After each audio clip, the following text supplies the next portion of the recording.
vlog! Ako pala si Ronalyn at welcome sa aking vlog. Ngayong araw, pag-uusapan natin ang mga natutunan ko sa Media and Information Literacy. Alam nyo ba na ang media at information ay parte na ng araw-araw nating buhay? Mula sa pag-i-scroll sa social media, panonood ng TV, hanggang sa pagbabasa ng balita. Sa MIL, natutunan ko kung gaano kahalaga na maging mapanuri. Hindi lahat ng nakikita natin sa online ay totoo. Kaya importante na i-verify natin ang source at alamin kung fake news ba ito o legit. Nalaman ko rin na ang pagkakaiba ng media, information at technology literacy. Ang media literacy ay tungkol sa pag-unawa sa mga mensahe sa TV, radyo at social media.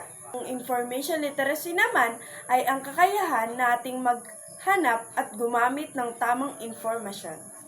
At ang technology literacy naman ay kung paano gamitin ang gadget at internet ng maayos at responsable. Halimbawa, kapag may nabasa akong post tungkol sa isang celebrity na may chismis, hindi agad ako naniniwala. Hinahanap ko muna kung may ibang news site na nagsasabi rin nun. Kaya naman, ay baka fake news lang iyon. Sa totoo lang, malaking tulong ang MIL sa akin. Kasi naging responsable akong user ng social media.